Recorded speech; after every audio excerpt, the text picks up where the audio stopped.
Welcome to Pick Up and Deliver, the podcast where I pick up my audio recorder as I head out for a walk and deliver an episode to you while I stroll around. I'm Brendan Riley.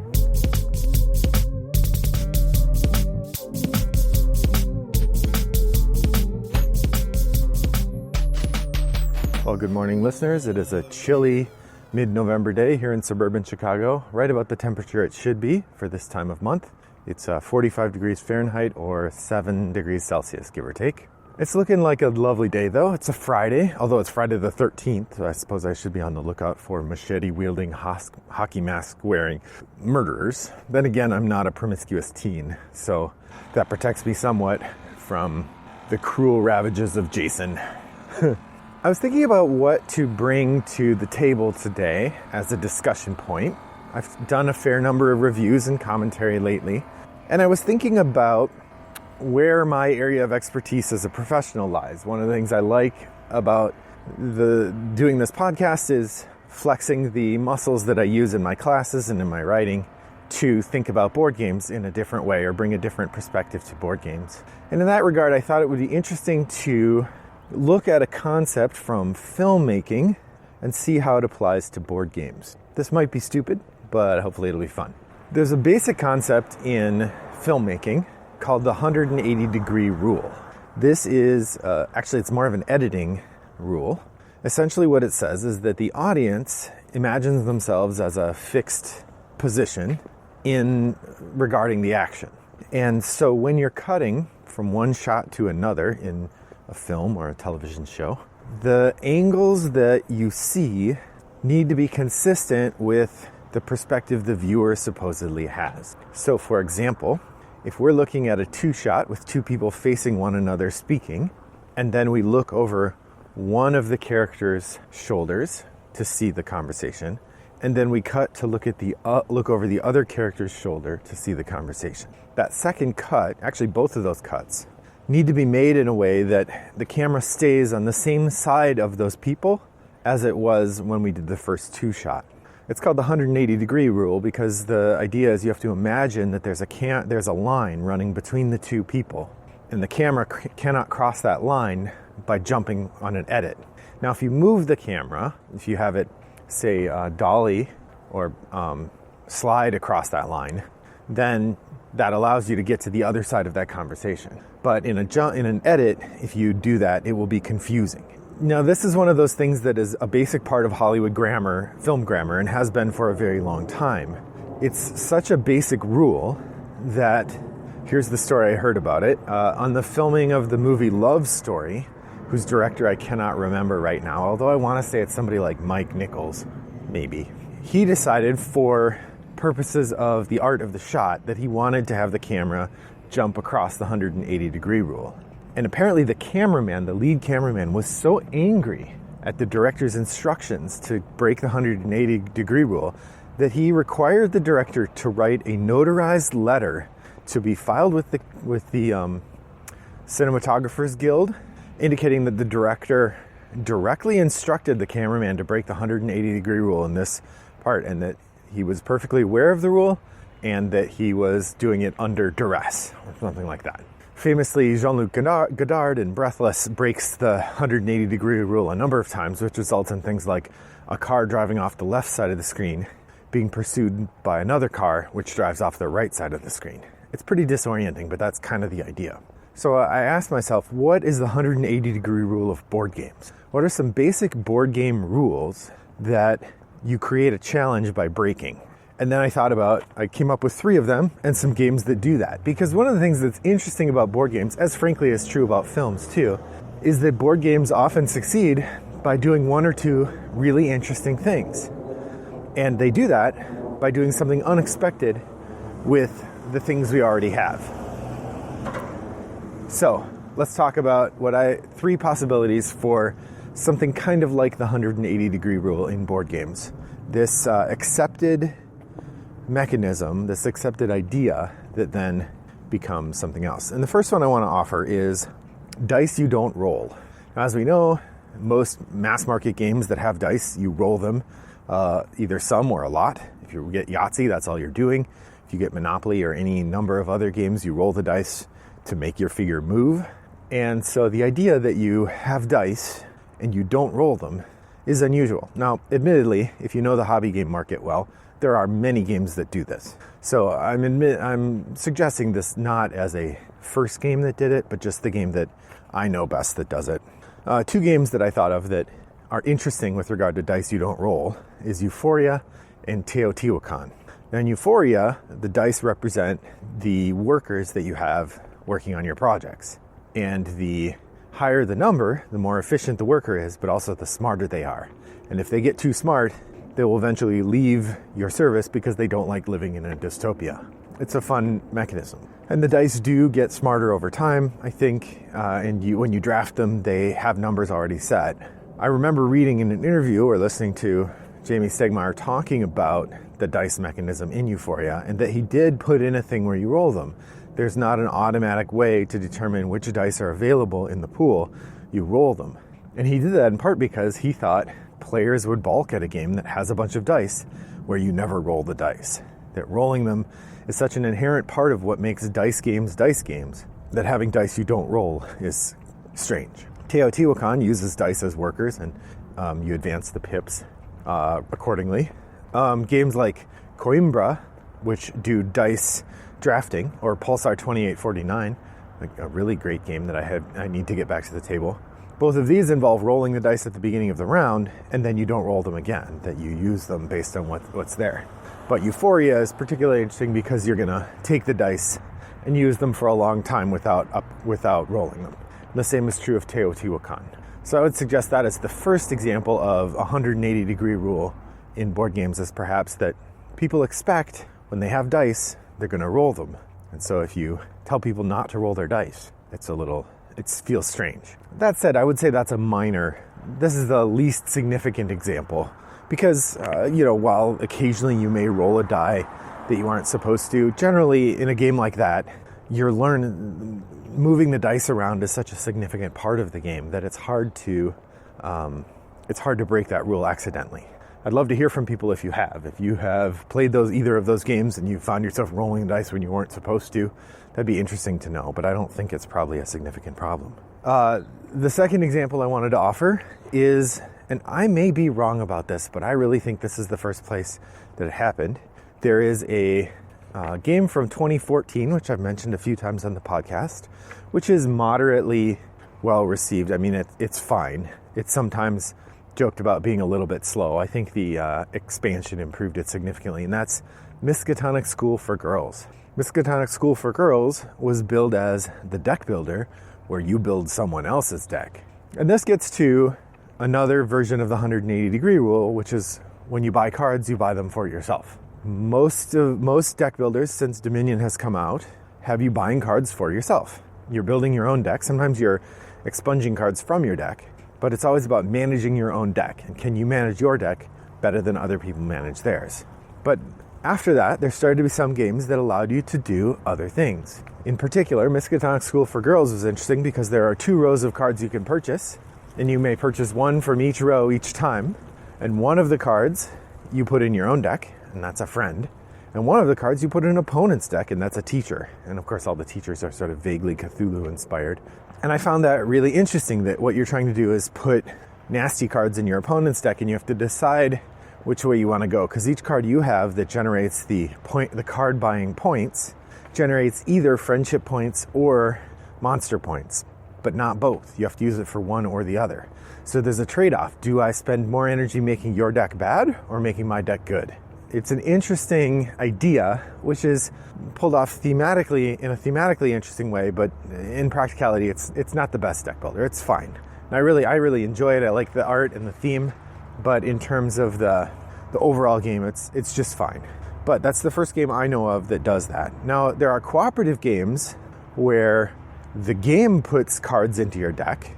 In particular, the Big Book of Madness has a number of situations where it will put a junk card called a Madness card into your deck. And if you ever draw all Madness cards, if you ever have only Madness cards in your hand, then you lose. Similarly, the first expansion to the Harry Potter deck building game, the Monster Book of Monsters, also features cards that add, I think they're detention cards maybe, to your deck in the same way. These are cards that clog up your deck, make it hard to play. So in that regard, I think the drive to add cards to your deck building game is another place where the games sort of break the rules of that people came to expect with Dominion. Now again, I offer this as a minor example because deck building games aren't intuitive, they are taught, and it's a relatively new genre. So to point to a game, people really point to Dominion as the first real solid deck building game, and that's only 12 years old or something. I think 2008 is when it came out. And so to point to a genre that new and say like, hey, here's a rule that this other game breaks, I admit it's a little flimsy. Nonetheless, that is the sort of thing where when you first learn to play Miskatonic School for Girls, you're like, oh, in this game you add cards to other people's decks. I'm reminded a little bit of there's a couple of deck builder games out there now where when you buy the card, you just take it into your hand instead of putting it in your discard pile, which is another big change from how Dominion works, but really amplifies the quality of that game. I know also Aeon's End, you don't shuffle your deck when you reverse it or when you recycle it, you just flip it over. So the order you play your cards in matters a great deal.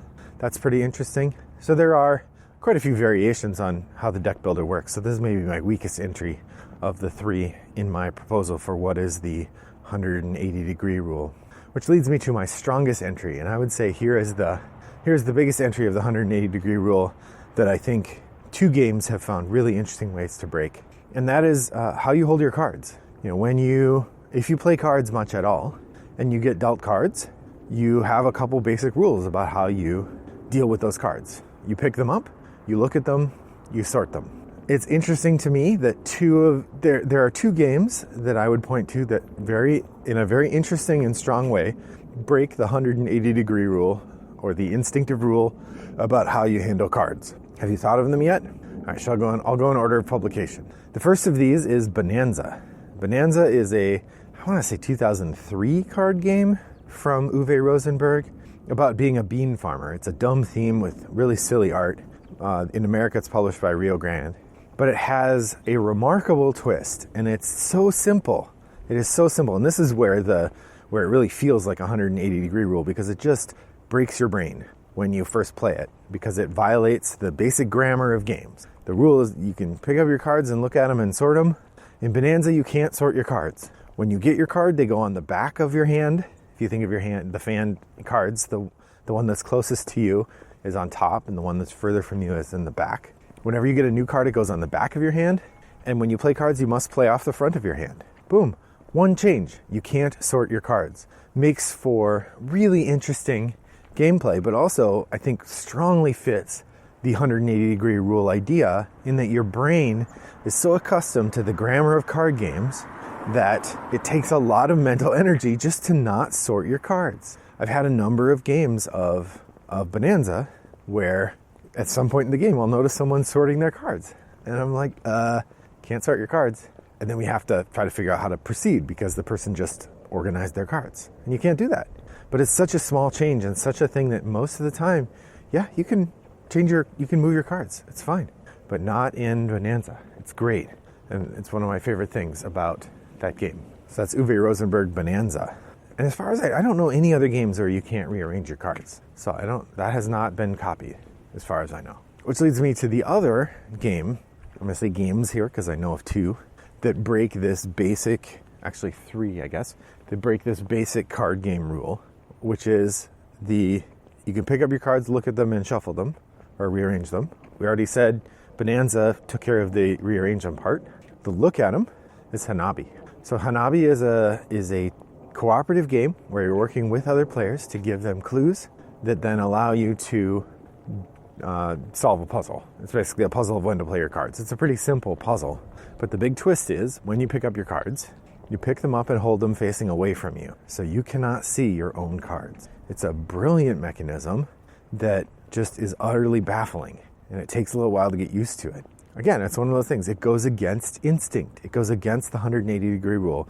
We assume when you pick up a hand of cards, you get to look at them. And the number of times I've been playing Hanabi with someone and they pick up their cards and look at them and we have to start the game over it's fascinating because it's instinctual. Our brain tells us, yeah, Go ahead, look at those cards. That's the way it works. Not in Hanabi. You can't look at the cards. It's a fascinating change. Now, there are a couple other games that have made good use of this as well. There's a game called Beyond Baker Street, which is a cooperative game that works very much like Hanabi, but it has a little bit more theme to it. You're solving a mystery or something or other. I like that game a lot. I actually like it better than Hanabi because it doesn't feel so abstracted. There also is a cooperative word game called Letter Jam that has you making words out of letters, and you can see each other's letters, but you can't see your own. And then there's a trick-taking game that came out recently called Peep Mats. And Peep Mats also has cards that face away from you, if I understand correctly. I have not played that one or even studied it very carefully because it's a trick-taking game, so it's not really in the main traffic for my family's kind of games. So I haven't put a lot of energy into learning about it. But I'm pretty sure that it is a cards facing away from you game, which people just call the Hanabi mechanism now because it was so groundbreaking to do that. In conclusion, I think board game designers more actively try to find novel ways to use the medium than filmmakers usually do. Don't get me wrong, filmmakers definitely search for that, and the more avant-garde you are, the more heavily you're going to search for that. But I think most viewers of cinema are not looking to have the basic way that they engage with cinema challenged when they watch a movie. When you watch a movie, you don't want to be confused about how the movie works. Sometimes you do. Sometimes you want a movie where they tell the story out of order and you have to spend a fair amount of cognitive load just parceling out the story, especially if it's like a time travel story or something where part of the idea is to simulate that feeling. But in board games, part of what's fun about board games is figuring out how the system works. And so if your board game has the same systems as all the other games, it doesn't achieve the same kind of novelty that people are looking for from a new game, right? If you make an auction game about building networks and about managing resources, then people are going to go, well, why wouldn't I just play Power Grid, which I already know how to play and I like a lot anyway. That's not to say there aren't plenty of games that do that. In fact, there's some games that are specifically that, right? The Op has released 3 different games now, I believe, with the So-and-so Rising moniker, right? There's Thanos Rising and Death Eaters Rising, and I think there's a third one now that's another Villains Rising game. And these are separate games that use basically the same mechanism. So it's not like this isn't a thing in board games where you take a mechanism people already know and you iterate upon it. But I feel like in board games, it's more common for people to try and find a brand new way to engage with the mechanism. Because as users, that's what we're trying to get out of the game. I guess I'm curious, listener, does this resonate for you? Are there other examples of things you think are tried and true rules that board games have started to break? Or you've seen like one example of a really fundamental change in how we understand the way that game mechanisms work? You can share that with me over on Board Game Geek and Guild 3269, or over by emailing me, brendan@rattleboxgames.com. Those are the best ways to get a hold of me. I look forward to hearing from you, and I thank you for joining me. I hope your next walk is as pleasant as mine was. Bye-bye.